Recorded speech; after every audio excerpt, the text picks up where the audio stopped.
Bill T. Jones, like I mentioned before, is an American dancer and choreographer.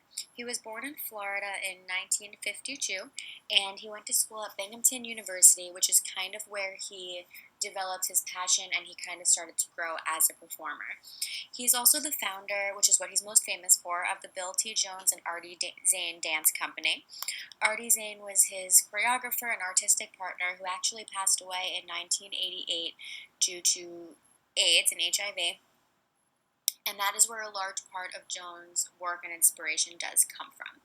Now, what makes Bill T. Jones unique is that his form of modern dance breaks boundaries of traditional dance forms that have existed in the past. So rather than taking something beautiful and putting it on stage, he kind of takes some more real life situations and explores them through movement.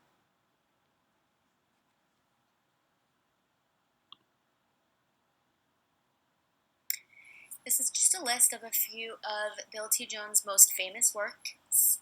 He has done many other ones. These are just a few of the more significant ones that I personally find to be very important and influential on his career as well as the dance world.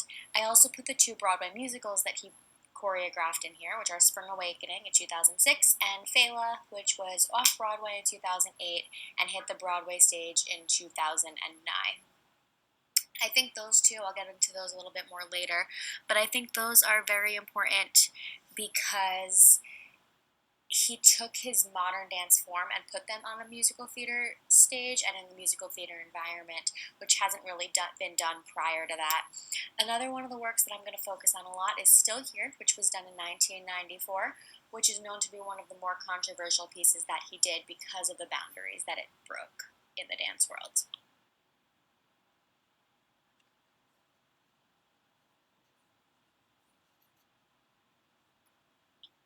In his work, Jones explored different social issues, ranging from race, identity, and terminal illness. In terms of his work on Broadway, Jones is most famous for his choreography for Spring Awakening, which is a 2006 coming-of-age rock musical about teenagers set in Germany in the late 19th century, which is also based off of an 1891 play of the same name. The musical tells the story of teenagers in the 19th century and adolescence and explores different topics regarding sexuality. Now, in 2006, these topics had not been previously seen on a Broadway stage, maybe a little bit here and there, but for the most part, they were shocking to the audiences. With Jones' choreography, he was able to set the expression of the piece. He was able to choreograph the production without using any traditional Broadway style movement. He used his modern background and he was able to use movement to express the feelings of the characters, to show what they were experiencing and to express their feelings.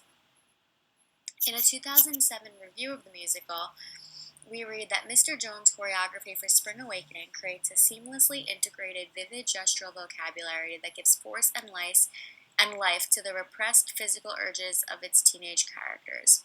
Only their bodies, it suggests, can express those feelings for which they have no words.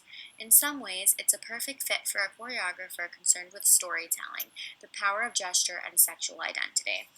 As you'll see when I discuss Still Here a little bit later on, Jones was very intrigued in storytelling and workshop style movement rather than taking choreography and putting it to the music that he's seeing.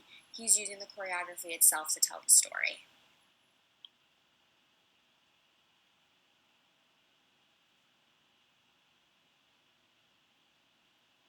The 1994 piece of Still Here is considered to be one of the more controversial pieces that Jones choreographed.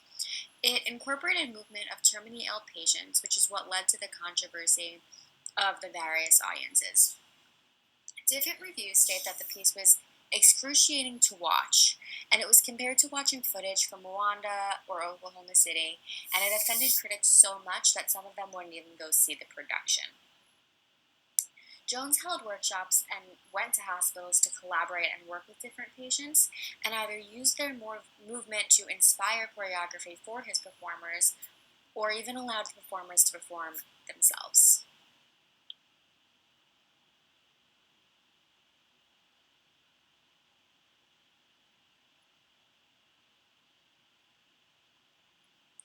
Now, this controversy can raise the major question that we've been asking throughout the semester, but is it art? Bernheimer, a critic from the Los Angeles Times, in one of his reviews, he tries to define the line between art and truth and the superficial and the artificial. He questions whether this piece still here is art or if it's really just throwing reality on stage and does not leave the audience with much opportunity for any abstract interpretation. Also, for further thought,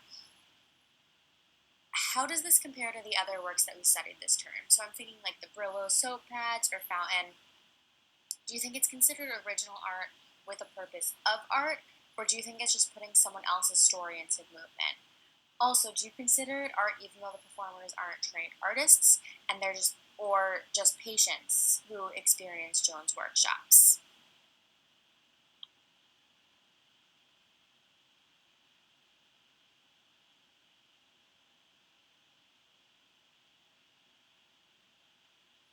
So I hope you can see that Bill T. Jones is passionate about his work and is looking to ways to modernize the dance world.